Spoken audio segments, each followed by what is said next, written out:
Well, hello everybody. Well, here's an update from my last video. This here side by side, I got it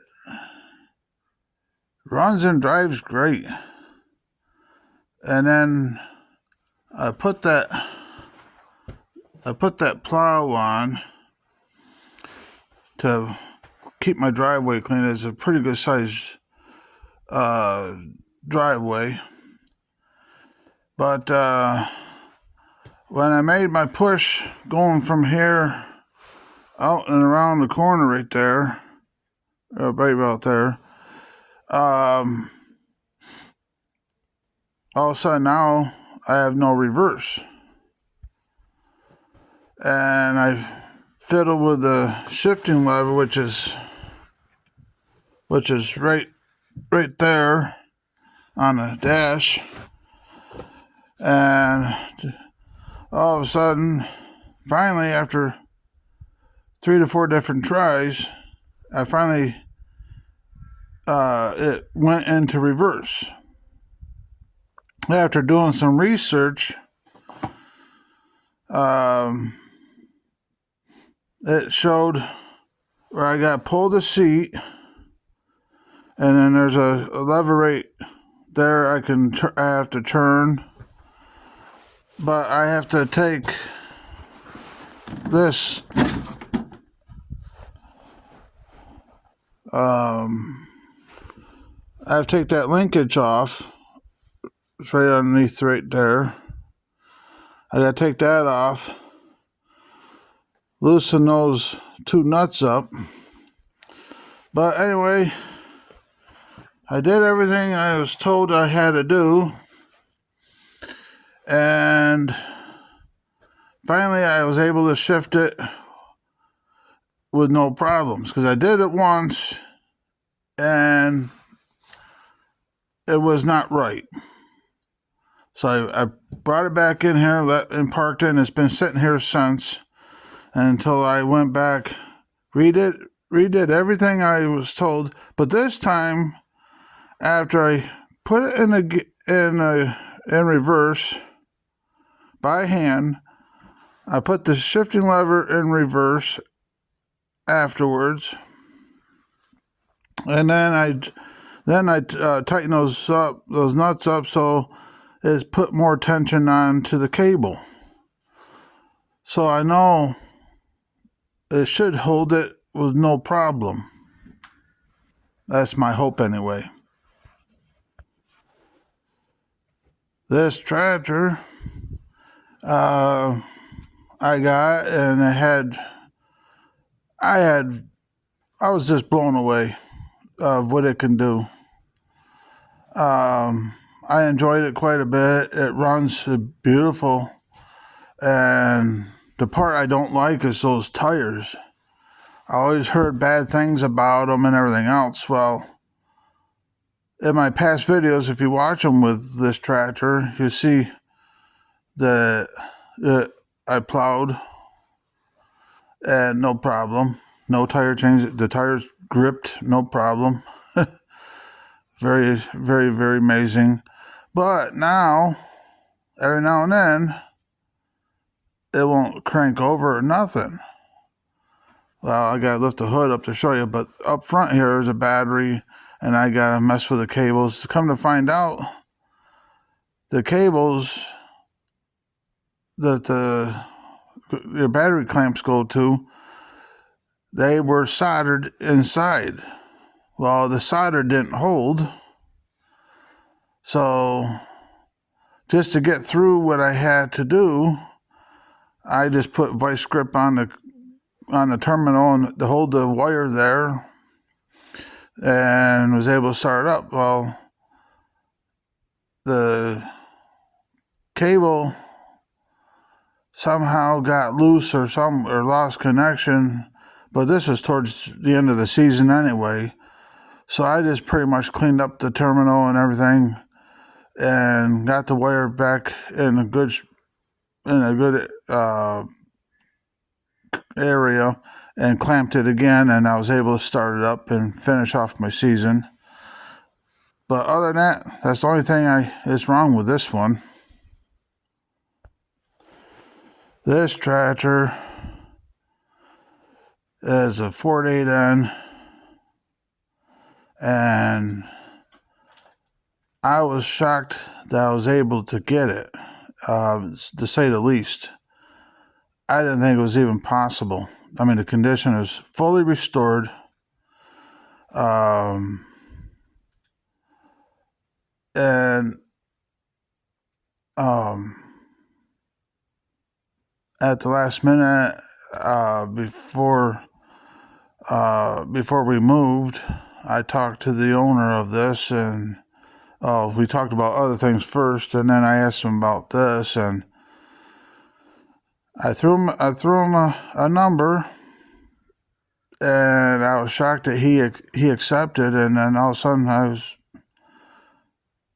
next thing I know, I'm driving this home, and now again, this here shocked me, how well it does and everything else, and like pulling trees out for firewood, and I did a little bit of plowing with this with trailer plows, and it did very well, amongst of other things. The only problem I had this year, it cranked over earlier this spring, but would not start. And I figured the only thing I could think of, I have to clean the carburetor. I can't see any other thing because I drove it right here, and for the winter. And then in the spring, I went to go start it up.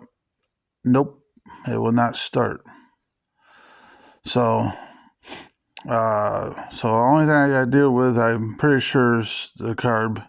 If anything, I could probably take the cap off, clean up the points, and do what I have to do in that area, and then it should run, no problem. It may not look much, but I did have some videos, but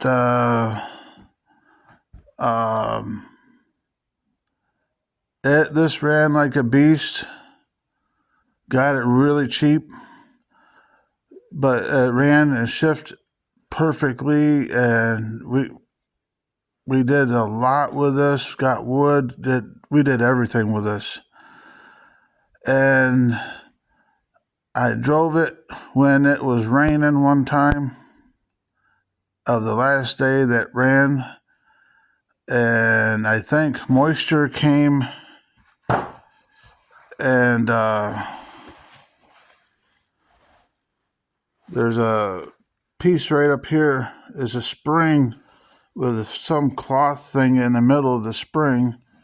I think moisture got in there, got wet, and I did not pay attention when I took the old one out,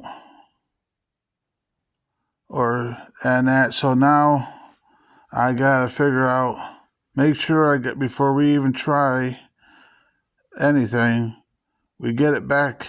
I go back to the one video I saw and look at how the wires are hooked.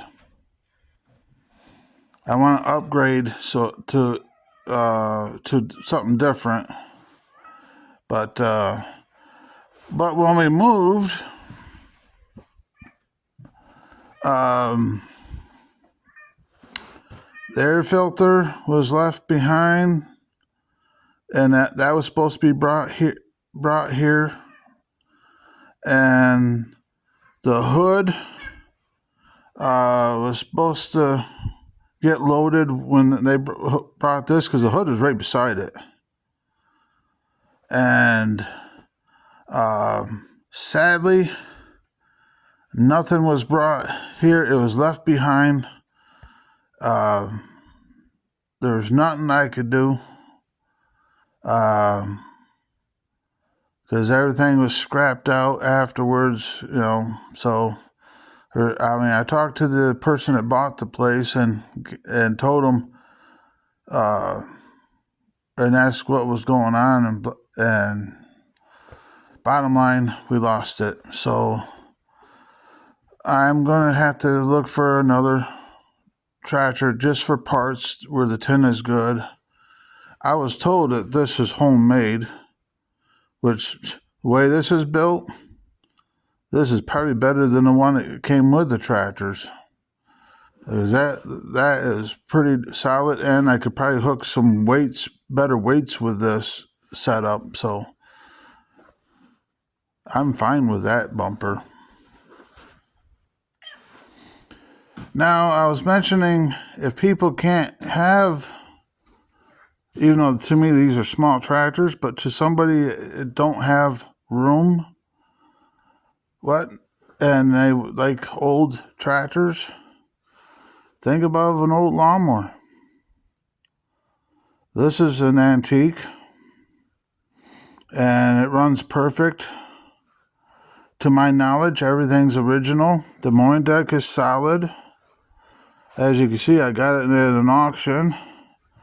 The original muffler, this makes it sound very quiet compared to the newer tractors. And this is a wheel horse. It says wheel horse here, but Toro there. And then this here is an Allis-Chalmers. This is Allis-Chalmers, but Deutz. And I think when Deutz bought Allis-Chalmers out, we didn't really get too much into this one. It said it runs but needs battery. We did crank it over, but I think we're going to have to clean and redo the carburetor, clean up the points and everything else, and I think she will run. It's not that much. If you got good compression and you get it to spark, next is just get gas to it.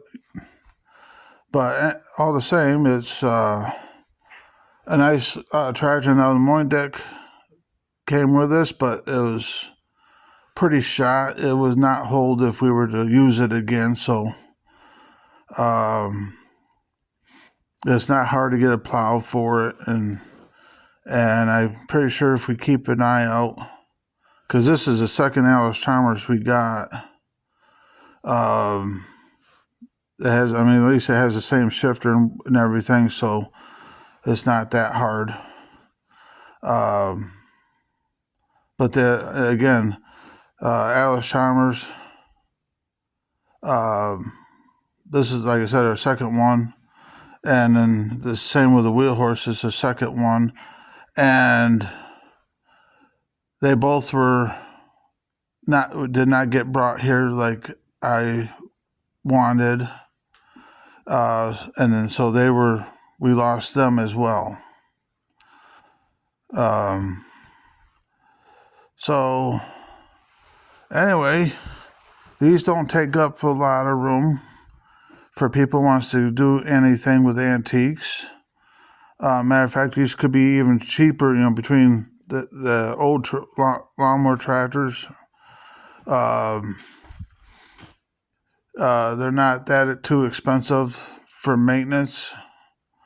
I did have some tractors at first. When I first got them, they were pretty cheap, but then all of a sudden they got pretty expensive to buy parts and stuff for. So but anyways, that's the update with these. And I know this is in the in the 40s, like late 40s. This here is a 52. This here is a 74. The Farmall outside, that's a 45. So, but when I go to get these running again, I'll bring you back so you can see them fire up for the first time. This hasn't ran since it was brought here. It was running when I brought things in, because I used this to pull this into the barn last year before the winter came. So y'all have a great day. Until next time.